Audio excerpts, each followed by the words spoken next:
Hello.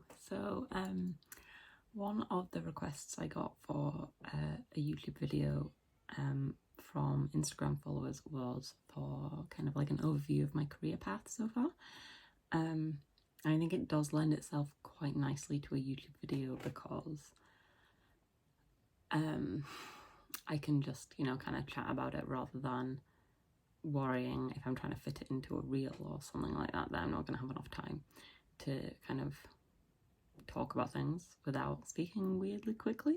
So I'm just gonna do that today, like a brief overview of how I ended up where I am right now.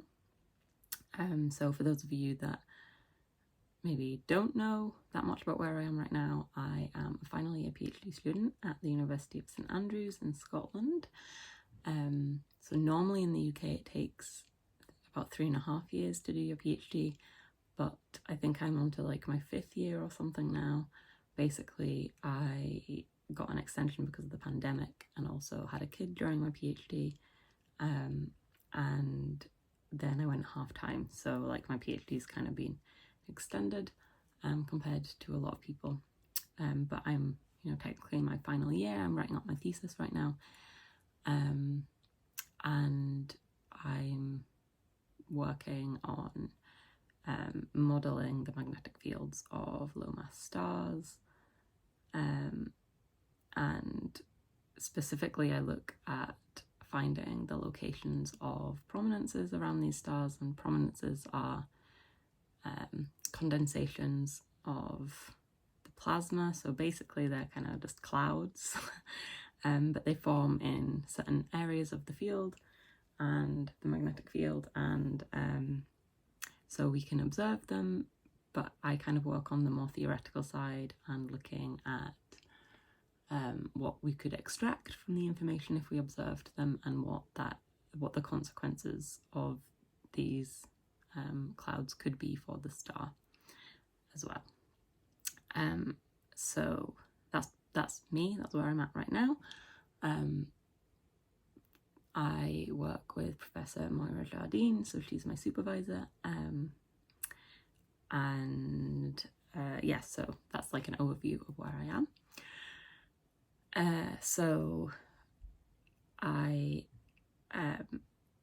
How I got here, I guess. I did my undergraduate at St Andrews as well, and I didn't do astrophysics. I did theoretical physics. So number one, you don't have to go and study astrophysics for your undergraduate to go into astrophysics. It's very common for people to do something similar but not identical to astrophysics. It's very, very common for people to go and have a physics undergraduate and then go into astrophysics. It's relatively common for people to do theoretical physics or physics and maths and similar things like this and then go into astrophysics. There are more and more astrophysics undergraduate degrees with every passing year, so there are lots of people that have done astrophysics for their undergrad, but it never used to be that common, so there's plenty of people that don't do that and haven't done that. A lot of the professors or lecturers themselves didn't do astrophysics for their undergraduate. So if that's you, that's fine. Don't feel like you are unable to go into astrophysics, because you can. And equally, I'm not going to talk about it in that much detail here, but you can also come from slightly different degrees as well. You could have a maths degree, you could have a more kind of chemistry related degree, and things like that. So there are other paths in as well. But like I said, that's not it's not a discussion for this video, otherwise it'll be insanely long. So yes. So I did my undergraduate there. I did an integrated master's, which is a degree where your BSc and your master's year are all combined into one. So it was a 5-year degree, and they're relatively common in the UK and in Scotland especially. Basically, the reason I did this was it's a lot cheaper. and then doing a BSc and then having to find funding to then do a master's. It can be quite difficult to get funding to do a master's degree, at least in the UK. And so it was a cheaper option, and I wanted to do a 5-year degree, so I applied to do a master's. At this point, I didn't know I wanted to do astrophysics. I chose the university because I liked the town and I liked the department, and I felt it was a relatively small department, so you got to know your lecturers relatively well. That was quite encouraging for me to want to go there. It was well respected. I liked the town, and I wanted to stay in Scotland because if you are Scottish, then it's cheaper to do your undergraduate in Scotland than to go elsewhere. So there were a few of my reasons for choosing St Andrews. As well, I really wanted to do theoretical physics. I didn't want to do normal physics because pretty much I didn't like lab work at all, but I liked the more theoretical aspect of physics and less lab work and less data handling and stuff like that, and I always felt like this. So I wanted to do theoretical physics, and in Scotland that was pretty much your choice, was St Andrews for that at the time. So that was my undergraduate and how I ended up there. So it was 5 years. And during that time, I did 3 internships over the summers of my PhD, of my undergraduate. And one was at my old high school with the science technician, working on generating some resources for their science club and applying for some funding for them to have some money to do more activities from the Royal Society of Chemistry. And yeah, so I did that one. That was not a paid internship. It was unpaid, so obviously this is not like an option for everyone, but I was very lucky that I could stay with my parents, and I had a friend who would drive past the school every day, so she could drop me off there. So yes, I was very lucky. There aren't that many jobs or internships up in the Highlands of Scotland where I am from originally, so this was like quite a good option for me. And it's something that's done very well on my CV for future positions, including my PhD. It was liked on my CV because it showed that I cared about education, and they often care about that when you apply to PhDs because they often want you to teach. So that was liked, and also there's quite a lot of people in the department that do outreach related things, so showing that I cared about outreach was also viewed positively, I think. My second internship was a very, very short one. It was paid, and it was with one of the lecturers at the department at St Andrews that I knew because he tutored me, and it was actually in biophysics, and it was in a lab, and I didn't do all that much lab work, but I did learn and see the process of what it's like in a lab, which was what I wanted. You know, I approached him and I said, I'm thinking about doing a PhD and I also want to know what lab work is like because I haven't really done that much of it. I had done actually a lab module during my undergrad, even though I was a theoretical physicist, which was kind of forced upon me, but I was glad to do it and I learned a lot. And it was a lot better than any of the other labs I've done in younger years. But I felt that a research lab would be very different to the kind of labs that they make you do as a student, which it turns out is true.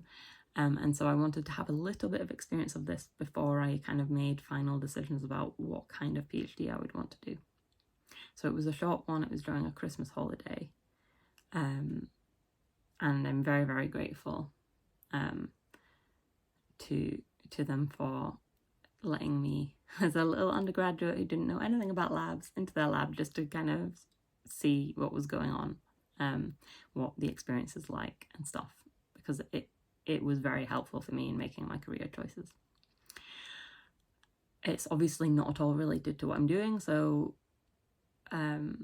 it still taught me a lot of valuable skills, and I think that still means it was valuable on my CV, and it was also very valuable to me because I learned what I did and didn't like, right? So don't be afraid to do things that you're not sure if they're for you.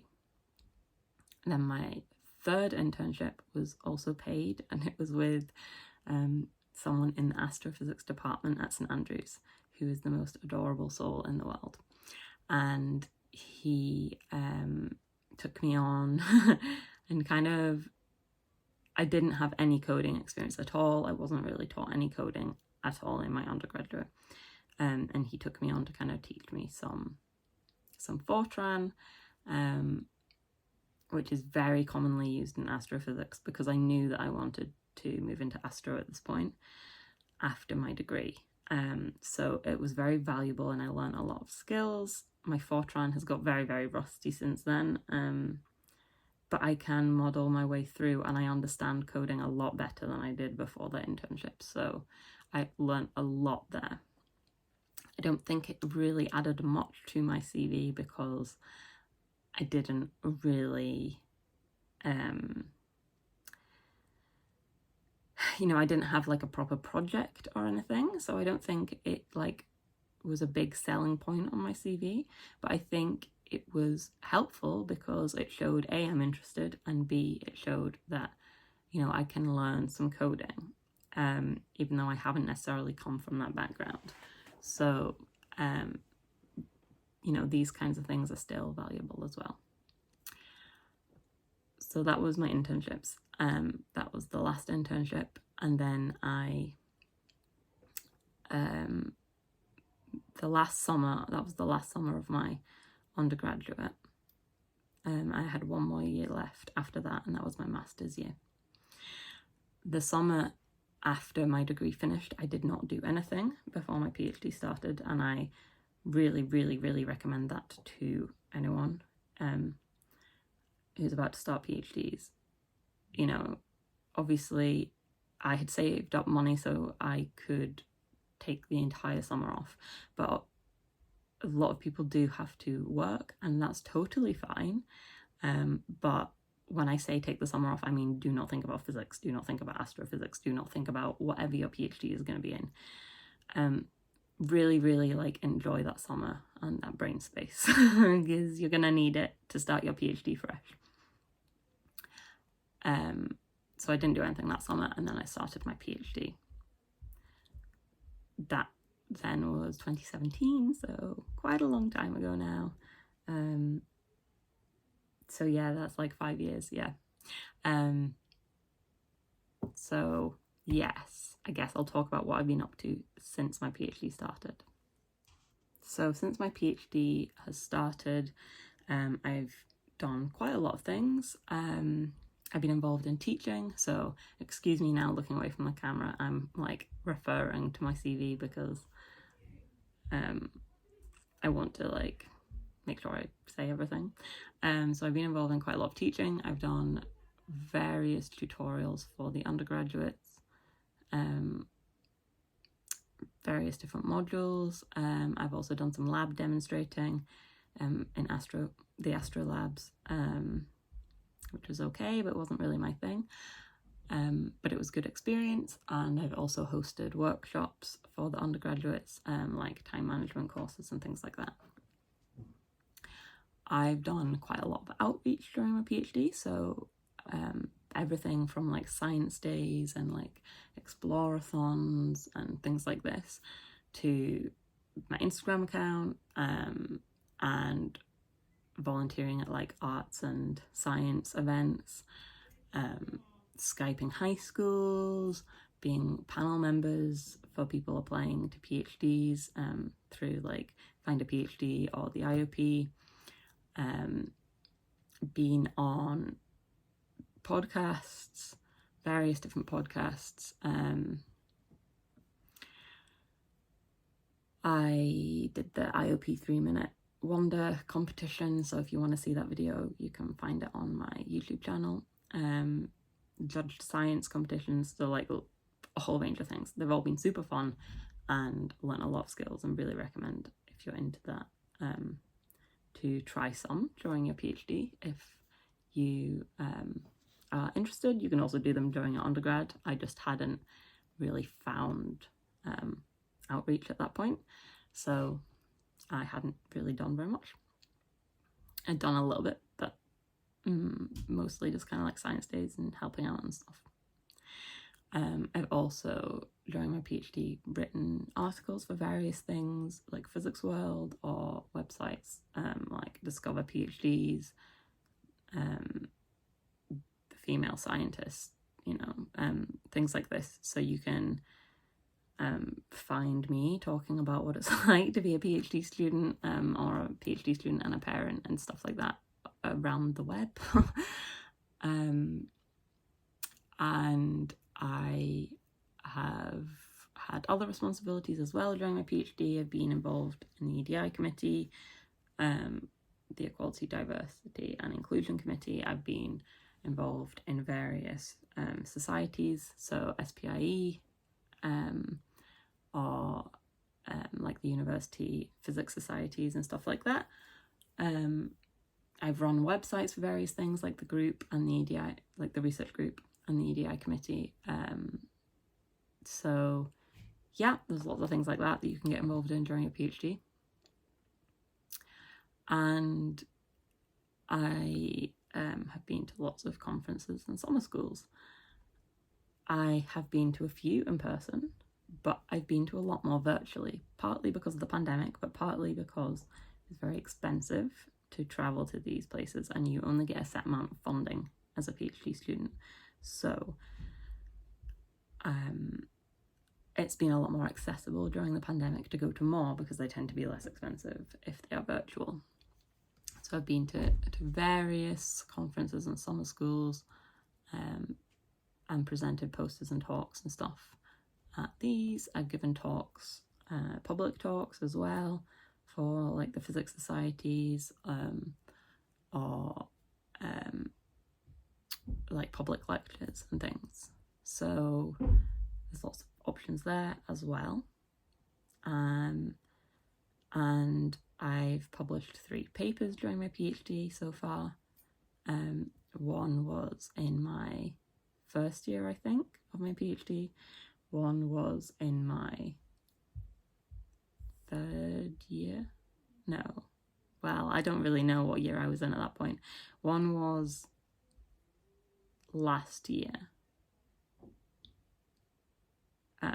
which is maybe my 4th year, but it's very unclear. Scrap that. I've published 3 papers in my PhD. One was from like a project that took me about a year, and that was published pretty early on in my PhD. One took me many years, because that's how research works. It was published last summer, and one was just published this year, which most of the work happened in that year between the 2 papers, but also some of it happened earlier on in my PhD. It was a project that kind of got picked back up. So yes. So that's my career path so far. I hope that is helpful to some of you. So basically, I guess to summarize, I did my undergraduate degree, which was an integrated master's in theoretical physics, not astrophysics. I did a few internships before I applied to my PhD. I applied to my PhD at St Andrews for various reasons, but basically I liked the place I wanted to stay. I liked the supervisor, felt they would be the right supervisor for me, especially at the point in my life that I was at, and I really liked the project. I felt the university and the school and department were supportive, which was very important, and they proved me correct by supporting me through everything that has happened in the past however long. That's basically where I'm at with my career path so far. So it's not actually that long when you summarize it like that. I hope that that's helpful to some of you, and if not, if there's something that you wanted to hear about that I haven't mentioned, feel free to drop a question in the comments and I'll try and answer it and give you more information about that question. So yeah, thanks for tuning in and listening to another one of Rose rambles about something. And I will see you next time.